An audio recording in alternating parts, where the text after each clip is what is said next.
Latest updates ఎప్పటికప్పుడు పొందడానికి big TV WhatsApp channel follow అవ్వండి. లింక్ డిస్క్రిప్షన్ లో ఉంది. ఏపీ అసెంబ్లీలో ప్రతిపక్షం లేదు. క్రికెట్ టీంలా మిగిలిన వైసీపీకి ప్రతిపక్ష హోదా దక్కలేదు. గెలిచిన 11 మంది జగన్ టీం కూడా సభకు హాజరు కావడం లేదు. దాంతో అసెంబ్లీ సమావేశాలు కూల్గా సాగిపోతాయని, ఎలాంటి వ్యతిరేక స్వరాలు వినిపించవని, అసంతృప్తులు కనిపించవని అందరూ భావించారు.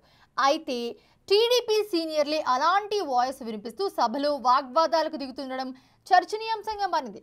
సదరు సీనియర్లు నిజంగా ప్రభుత్వ విధానాలు, మంత్రుల వైఖరిని తప్పుపడుతున్నారా, లేకపోతే దాని వెనుక వేరే లెక్కలున్నాయంటారా?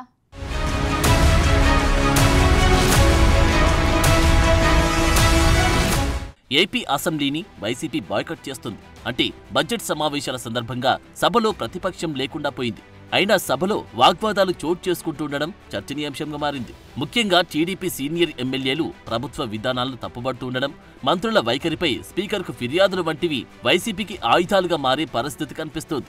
తాజాగా ఎమ్మెల్యేలు జ్యోతుల నెహ్రూ, కూన రవికుమార్లు సభాపతి ముందు అసహనం వ్యక్తం చేశారు. జ్యోతుల నెహ్రూ అయితే ఏకంగా డిప్యూటీ స్పీకర్తో వాగ్వాదానికి దిగారు. జగ్గంపేట తెలుగుదేశం పార్టీ ఎమ్మెల్యే జ్యోతుల నెహ్రూ సొంత పార్టీపైనే అసంతృప్తితో ఉన్నట్లు కనిపిస్తున్నారు. అసెంబ్లీలో తాజాగా డిప్యూటీ స్పీకర్ రఘురామకృష్ణంరాజుతో ఆ సీనియర్ ఎమ్మెల్యే వాగ్వాదానికి దిగడం వెనుక ఆ అసంతృప్తి కారణమంటున్నారు. ప్రభుత్వం అవలంబిస్తున్న ఇసుక విధానం గతంలో మాదిరిగా లేదని, ప్రభుత్వానికి అంత మంచిది కాదని అసెంబ్లీ సాక్షిగా ఆయన చేసిన వ్యాఖ్యలు పెద్ద దుమారమే రేపాయని చెప్పాలి. ఇసుక పాలసీపై జ్యోతుల నెహ్రూ మాట్లాడుతుండగా త్వరగా ముగించమని డిప్యూటీ స్పీకర్ కోరారు. సభలో మిగిలిన వారికి కూడా అవకాశం ఇవ్వాలని, త్వరగా ప్రసంగం ముగించమని పేర్కొన్నారు. దాంతో అసహనం వ్యక్తం చేసిన నెహ్రూ మాట్లాడడానికి మరింత సమయం కావాలని కోరారు. ఆ సందర్భంగా జరిగిన వాగ్వాదంలో నెహ్రూ సభలో మాట్లాడిన ఎమ్మెల్యేలందరికంటే తాను సీనియర్నని, అలాంటిది పదే పదే తనను అడ్డుకుంటుంటే తనను ప్రతిపక్షంగా చూస్తున్నట్లు అనిపిస్తుందని కీలక వ్యాఖ్యలు చేశారు. కూర్చోమంటే కూర్చుంటాను అని, సభకు రావద్దంటే రానని విసుర్లు విసిరారు. ఇవాళ పంచాయతీ రాజ్ వ్యవస్థ 2 పొంతలుగా వెళ్తున్నటువంటి పరిస్థితి ఉంది. ఒకటే గ్రామ సచివాలయం. నెహ్రూ గారు సభ్యులు చాలా అసహనంగా ఉన్నారు. సార్ అర్థం చేసుకోవాలి సార్. కూర్చోమంటే కూర్చుంటాను, నాకు ఇబ్బంది లేదు. కూర్చోమను, ఫినిష్ చేయమంటున్నాం అంతే. ఫినిష్ చేస్తున్నాను సార్. 5 నిమిషాలు కాదు, 3 నిమిషాలు అవలే. మీరు అడ్డు వచ్చేస్తుంటే అలాగే నన్ను ప్రతిపక్షంగా చూడకండి. 12 నిమిషాలు అయింది సార్ గడియారంలో. అది అధ్యక్ష, మీతో వాదన నాకొద్దు. నేను కూర్చోమంటే కూర్చుంటాను, నాకు ఇబ్బంది ఏం లేదు. కూర్చోమన్నాం. ఎందుకంటే నాకంటా ముందు మాట్లాడిన వాళ్ళు ఎవరో కూడా నాకంటా సీనియర్లు కాదు. వారికి ఇచ్చిన టైం నాకు ఇవ్వాల్సినటువంటి బాధ్యత ఈ సభకు ఉంది. మీరు ఇస్తానంటే ఓకే, లేదనుకుంటే నేను కూర్చుంటాను, నాకు ఇబ్బంది లేదు.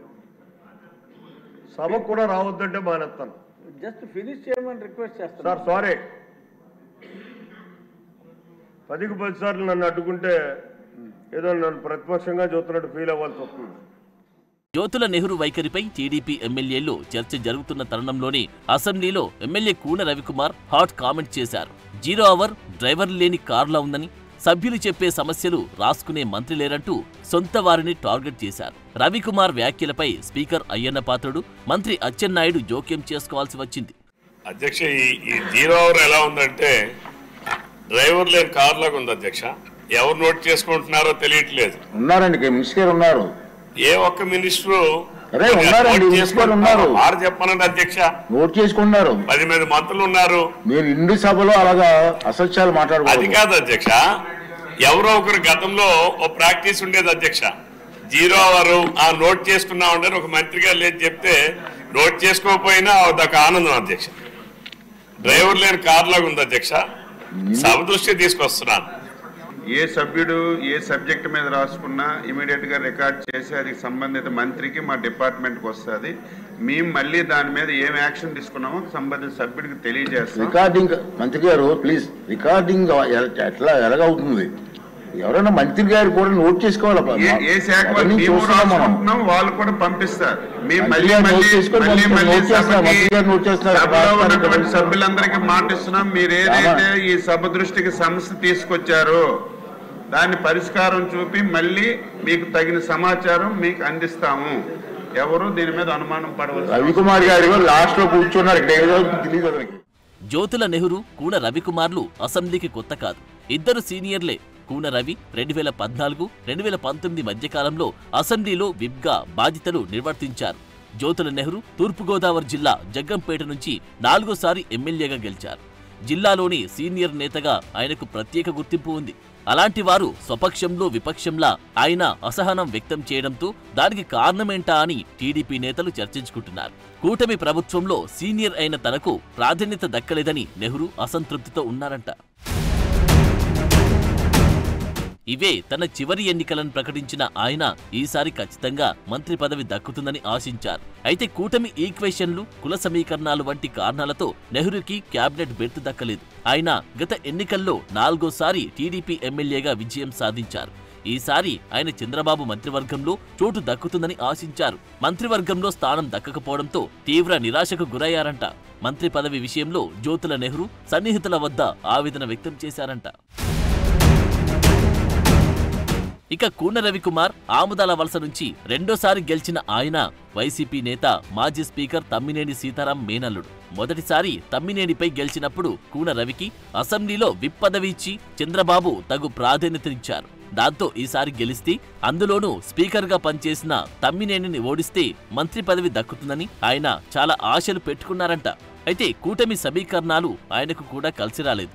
ఆ ఫ్రస్ట్రేషన్తోనే జ్యోతుల, కూనలు బరస్ట్ అయ్యారన్న చర్చ జరుగుతోంది. మరి ఈసారి టీడీపీలో చాలా మంది సీనియర్లకు క్యాబినెట్ బెర్తులు దక్కలేదు.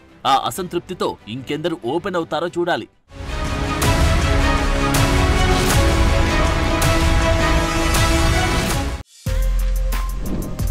For more videos like this, subscribe Big TV channel.